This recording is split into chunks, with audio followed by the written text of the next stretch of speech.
Hello friends, welcome to Jinisha classes. My name है Jinisha Singh and आज के सेशन में हम लोग लेवल 4 को स्टार्ट करेंगे। और क्वेश्चन सॉल्व करने से पहले हम लोग ये समझ लेते हैं कि ग्रीन ओलंपियाड क्या है। तो ये भी अदर ओलंपियाड की तरह ही ओलंपियाड है और ये TERI the energy and resource institute इसे ऑर्गेनाइज करवाता है।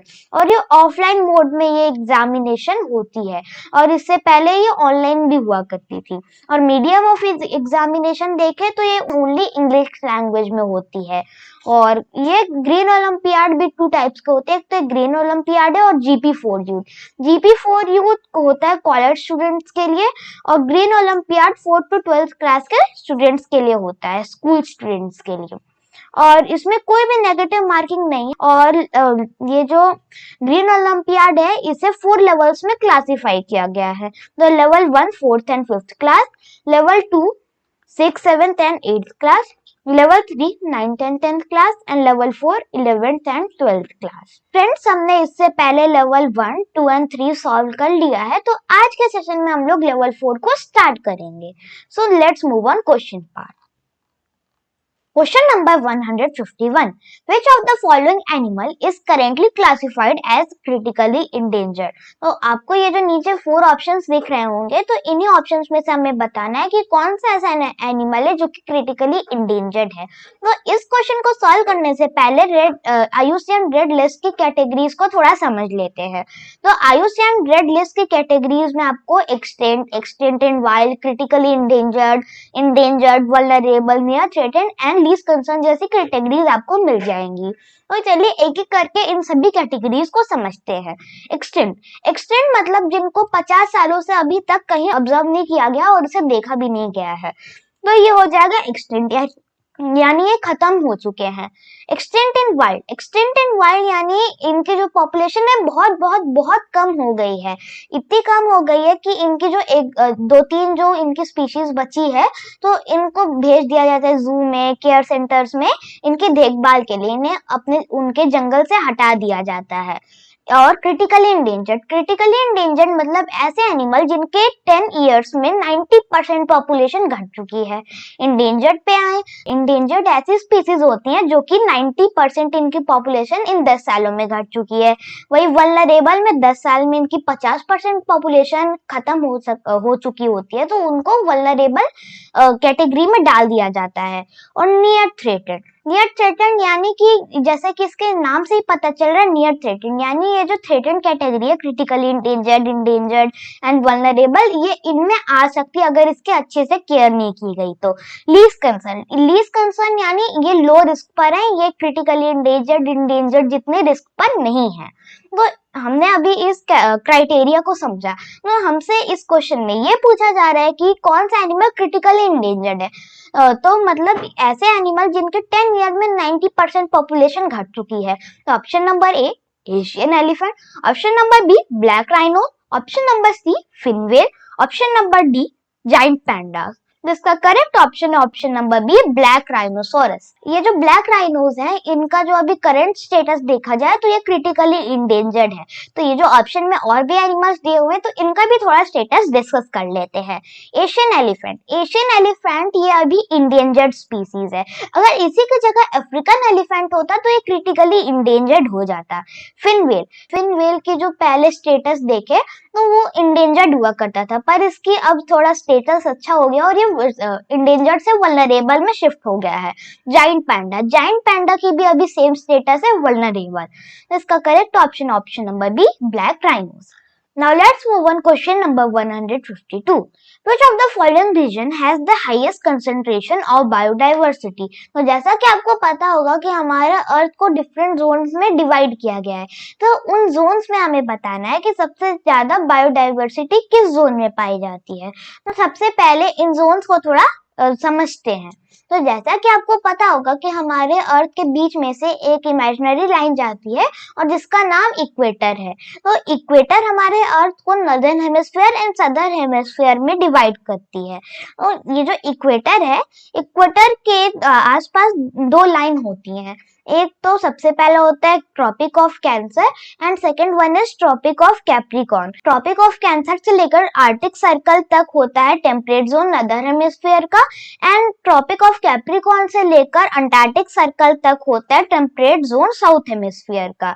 और इसके बाद वाला जो जोन होता है उसे हम लोग कहते हैं फ्रिजिड जोन। तो frigid zone arctic and antarctic circle से लेकर north pole to south pole होता है।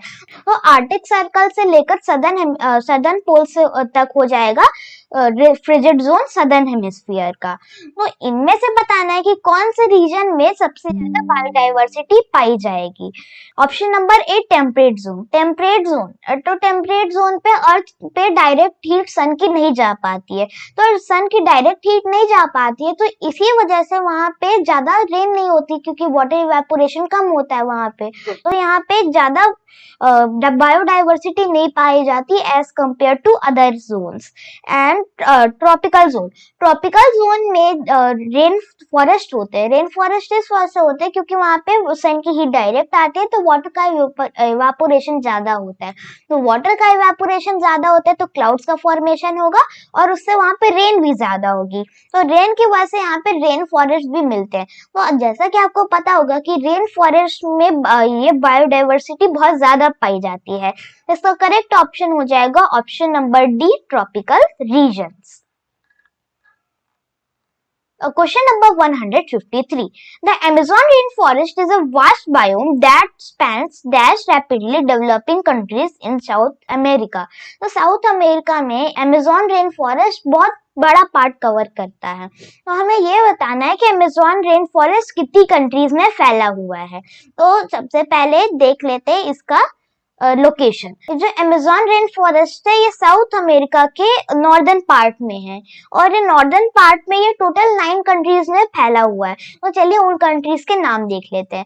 तो French Guiana, Suriname Guiana, Venezuela, Colombia, Ecuador, Peru, Bolivia and Brazil, ये 9 कंट्रीज में पूरा फैला हुआ है अमेजोन रेन फॉरेस्ट। और अमेजोन रेन फॉरेस्ट का 60% पूरा एरिया ब्राजील कवर करता है और बाकी के जो 40% है वो सारे ये 8 कंट्रीज कवर करते हैं। तो इसका करेक्ट ऑप्शन हो जाएगा option number B, 9। Question number 154. Which of the following is defined as an ecological state of species being unique to a special geographic location? हमें ऐसी स्पीसीज बतानी जो कि एक स्पेसिफिक ज्योग्राफिक लोकेशन पे पाई जाती है, वही उसका हैबिटेट है और वो किसी जगह नहीं पाई जाती। ऑप्शन नंबर ए, कीस्टोन स्पीसीज। तो कीस्टोन स्पीसीज ऐसी स्पीसीज होती हैं जिनका फूड चेन में होना बहुत जरूरी होता है। तो ये जो कीस्टोन स्पीसीज होते हैं ये पूरे फूड चेन को मेंटेन करके रखते हैं। तो जैसे आप एग्जांपल ले लीजिए एक फूड चेन का, तो एक ग्रास है, ग्रासलैंड है, तो ग्रासलैंड पे एलिफेंट रहता है। तो एलिफेंट सवाना ग्रासलैंड पे रहता है तो वहां पे वो ग्रास को खाता है, छोटे छोटे श्रब्स को खाता है, एज फूड कंज्यूम करता है। तो अगर एलिफेंट वहां से हटा दिया जाए तो सवाना ग्रासलैंड में जो ग्रासेस हैं और स्मॉल प्लांट्स है तो बड़े होने लगेंगे। तो एलिफेंट वहां पे ग्रासलैंड को मेंटेन करने में हेल्प करता है, तो वो कीस्टोन स्पीसीज हो जाएगा कि अगर उसे हटा दिया जाए तो ये पूरी फूड चेन गड़बड़ हो सकती है। तो एक और एग्जांपल ले, तो फल का फॉरेस्ट है, तो फॉरेस्ट में एक जिराफ रहता है, तो जिराफ उस ट्री के लीव्स खाता है। और जिराफ को कौन खाता है? जिराफ को लॉयन खाता है। तो अगर उसमें से लॉयन हटा दिया जाए तो जिराफ की पॉपुलेशन बढ़ने लगेगी। तो इससे क्या होगा कि जिराफ की अगर पॉपुलेशन बढ़ेगी तो ट्रीज तो कम पड़ जाएंगे उनके लिए। तो जब ट्रीज कम पड़ जाएंगे तो उनमें फाइट होने लगेगी, तो उनका सर्वाइवल भी मुश्किल हो जाएगा। तो अगर इसमें से लॉयन को हटा दिया जाएगा तो पूरी फूड चेन का जो बैलेंस है वो बिगड़ जाएगा। तो इससे हमें ये पता चलता है कि कीस्टोन स्पीसीज किसी भी फूड चेन के लिए बहुत इंपॉर्टेंट होते हैं। And option number B, endemic species. Endemic species ऐसे स्पीसीज होते हैं जो कि एक स्पेसिफिक ज्योग्राफिकल लोकेशन पे पाई जाती है। For example valley of flower. Valley of flower में एल्पाइन फ्लावर्स मिलते हैं, तो एल्पाइन फ्लावर्स वहां पे मिलते हैं तो वो उसी ज्योग्राफिकल लोकेशन पे मिलते हैं और वो आपको कहीं नहीं मिलेंगे। तो एंडेमिक स्पीसीज ऐसी स्पीसीज हो जाएंगी जो कि एक स्पेसिफिक जगह पे मिलते हैं। एग्जॉटिक स्पीसीज यानी ऐसी स्पीसीज जो कि किसी बाहर की जगह से आए हैं किसी न्यू प्लेस पे, तो एक्सीडेंटली भी आ सकते हैं और उन्हें जानबूझ के इंट्रोड्यूस भी कराया जा सकता है। तो एग्जॉटिक स्पीसीज का एक एग्जांपल ले लेते हैं, तो उसका एग्जांपल है कुड्जू प्लांट। ये जो कुड्जू प्लांट है ये एक जापानीज प्लांट है जिसको यूएसए में सॉइल इरोजन की प्रॉब्लम की वजह से वहां पे इंट्रोड्यूस करवाया गया था। तो कुड्जू प्लांट एक एग्जांपल हो जाएगा एग्जॉटिक स्पीसीज का। And last one is endangered species. Endangered species यानी ऐसी स्पीसीज जिनकी 10 इयर्स में टोटल 70% पॉपुलेशन खत्म हो चुकी है। तो हमसे क्वेश्चन में ऐसी स्पीसीज पूछा था जो कि एक स्पेसिफिक जगह पे मिलती है, तो इसका करेक्ट ऑप्शन हो जाएगा option number B, endemic species. Now let's move on question number 155. Nanda Devi was declared as a biosphere reserve in 1982. In which state in India is it located? जो Nanda Devi national park है उसे 1982 में as biosphere declare कर दिया था। तो हमें ये बताना है कि नंदा देवी बायोस्फीयर रिजर्व कौन से स्टेट में लोकेटेड है। ये जो नंदा देवी बायोस्फीयर रिजर्व है ये उत्तराखंड में लोकेटेड है। तो चलिए इस क्वेश्चन को हमने सॉल्व कर लिया है, तो बायोस्फीयर रिजर्व को भी जानना हमारे लिए इम्पोर्टेंट हो जाता है। तो चलिए बायोस्फीयर रिजर्व के बारे में थोड़ा समझते हैं। तो बायोस्फीयर रिजर्व होता है वो एक काफी बड़ा एरिया होता है जहाँ पे जो स्पीसीज होती हैं उस जगह की अगर वो खत्म हो रही हैं, वो रिस्क पे हैं, तो उसी एरिया को बायोस्फीयर रिजर्व घोषित कर दिया जाता है। तो बायोस्फीयर रिजर्व इतना बड़ा हो सकता है कि उसके अंदर 2-3 नेशनल पार्क भी आ सकते हैं। तो जैसे नीलगिरी नेशनल पार्क, जो नीलगिरी बायोस्फीयर रिजर्व है उसके अंदर 2-3 नेशनल पार्क आ जाते हैं। तो आप समझ सकते हैं कि बायोस्फीयर रिजर्व कितना बड़ा एरिया होता है। तो ये जो बायोस्फीयर रिजर्व होता है उसे 3 पार्ट में डिवाइड किया गया है। तो core region, buffer region and transition region. तो कोर रीजन ऐसे रीजन होते हैं जहाँ पे एनिमल को रखा जाता है, तो वहां पे एनिमल ज्यादा आपको मिलेंगे और वहां पे किसी भी ह्यूमन इंटरफेरेंस अलाउड नहीं होती है, वहां पे बाहर के लोग नहीं आ सकते। तो जो केयर टेकर होते हैं वहां पे राउंड के लिए जाते हैं एनिमल्स की देखभाल के लिए। तो कोर रीजन में सबसे ज्यादा एनिमल मिलते हैं। बफर जोन, तो बफर जोन में थोड़ी बहुत ह्यूमन इंटरफेरेंस अलाउ की जाती है, तो आप बफर जोन को रिसर्च पर्पस के लिए यूज कर सकते हैं। और वहां पे आप सेंसस के लिए आए हैं तो सेंसस के लिए कोर रीजन में भी जा सकते हैं। और वहां पे ट्राइब्स को भी रहने की खुली छूट होती है बफर रीजन में, जैसे कि किसी जगह पे ट्राइब है तो वहां की ट्राइब बफर जोन में रह सकती है। एंड ट्रांजिशन जोन यानी यहाँ पे ज्यादातर टूरिस्ट आते हैं घूमने के लिए, तो टूरिस्ट को बफर जोन में अलाउ नहीं किया जाता। तो ट्रांजिशन जोन में research work, tourism and tribes के लिए रहने की जगह, ये सारे ट्रांजिशन जोन में आ जाएंगे। तो अगर इंडिया में बायोस्फीयर रिजर्व के नंबर के बारे में बात करें तो इंडिया में टोटल 18 बायोस्फीयर रिजर्व है। तो क्वेश्चन नंबर 155 का correct option number C, Uttarakhand. Question number 156. Scientists and researchers had noticed that the Taj Mahal is turning yellow in color due to pollution from the surrounding industries. Which of the following pollutant is to be directly blamed for the yellow tinge of the Taj Mahal? तो आपने notice किया होगा कि जो ताज महल का colour है अब धीरे धीरे येलोइश होता जा रहा है। तो आप इस इमेज में देख सकते हैं कि पहले जो ताज महल था ये व्हाइट था, पर अब इसका धीरे धीरे कलर थोड़ा क्रीम कलर का होता जा रहा है, ये थोड़ा येलोइश होता जा रहा है। तो ये सब किसकी वजह से हो रहा है? तो साइंटिस्ट एंड रिसर्चर ऐसा कहते हैं कि ताजमहल के पास में कई सारी इंडस्ट्रीज हैं, तो उन इंडस्ट्रीज से निकलने वाले जो पॉल्यूटेंट्स है उसकी वजह से ही एसिड रेन हो रहा है। एसिड रेन से ये जो ताजमहल का कलर है ये भी थोड़ा डल हो रहा है, ये येलोइश हो रहा है।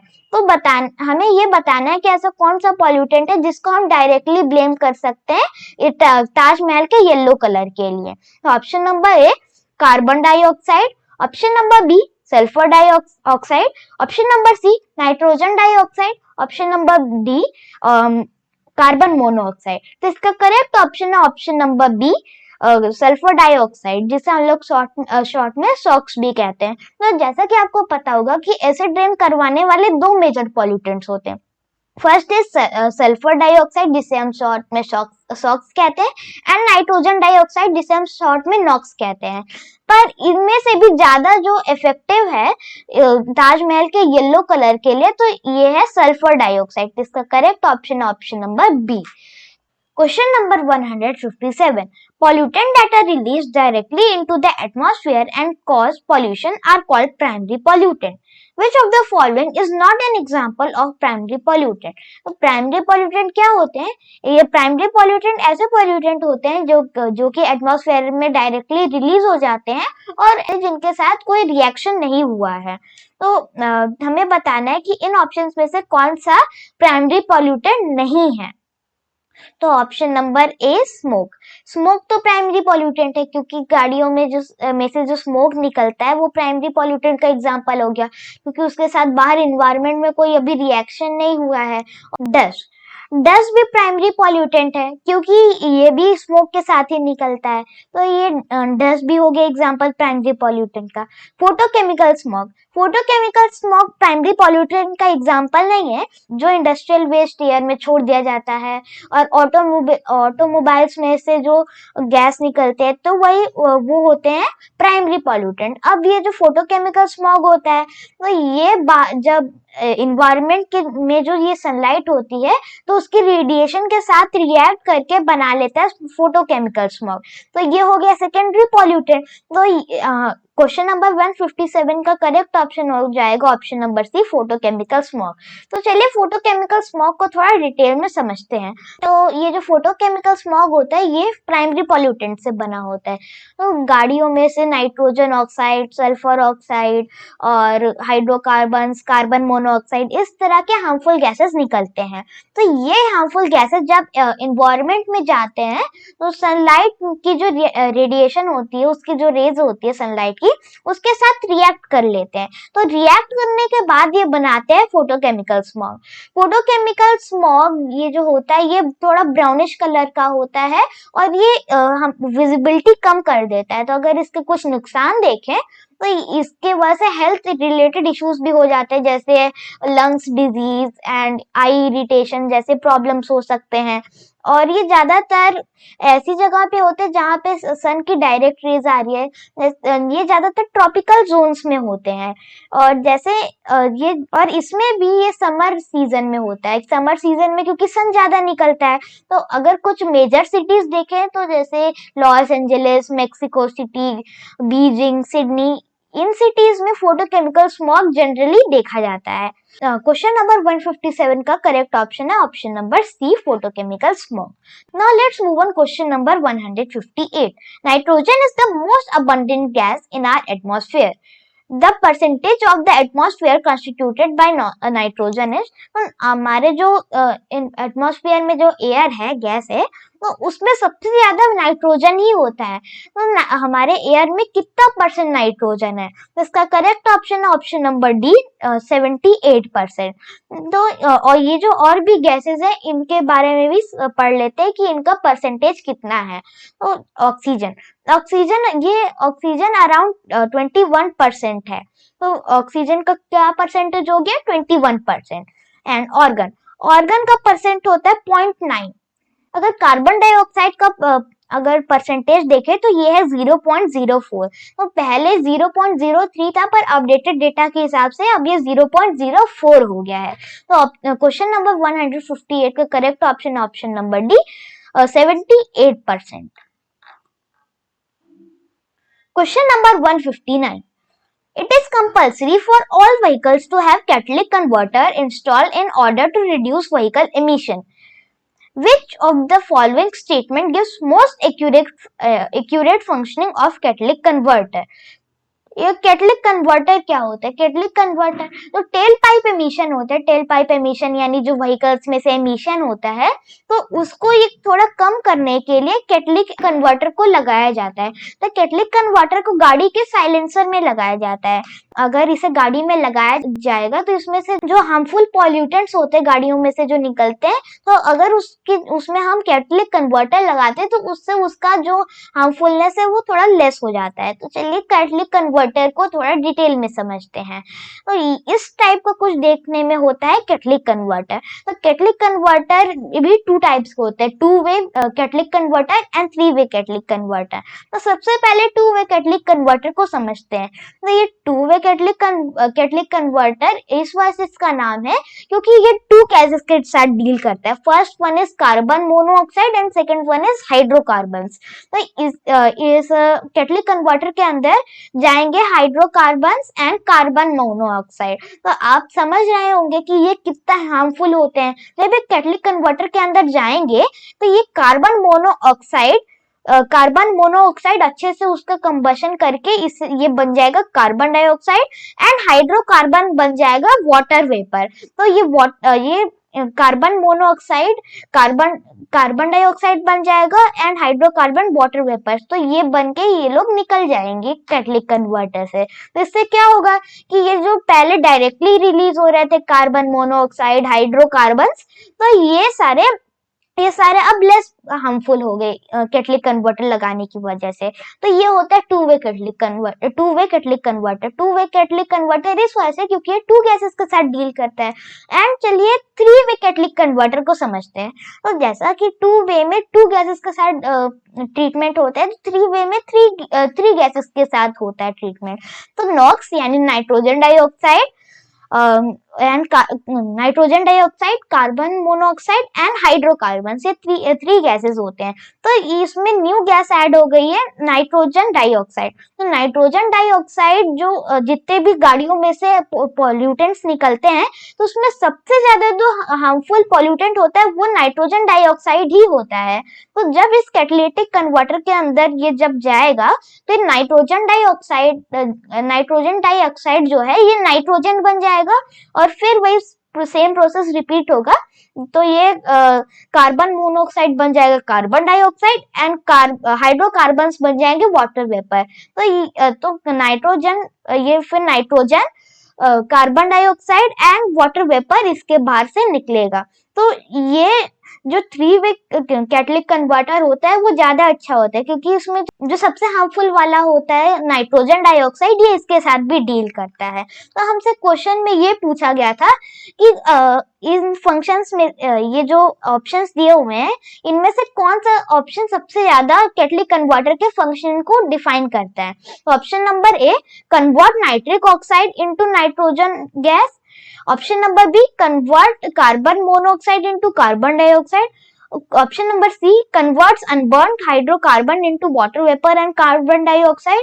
And option number D, convert burn carbon onto water vapour. तो इसका correct option number C, convert unburned hydrocarbons into water and carbon dioxide. क्योंकि ये जो अनबर्न्ड कार्बन्स होते हैं इनको फिर अच्छे से इनका कंबशन होता है तो ये water vapour and carbon dioxide में चेंज हो जाते हैं। तो इसका करेक्ट ऑप्शन है ऑप्शन नंबर सी।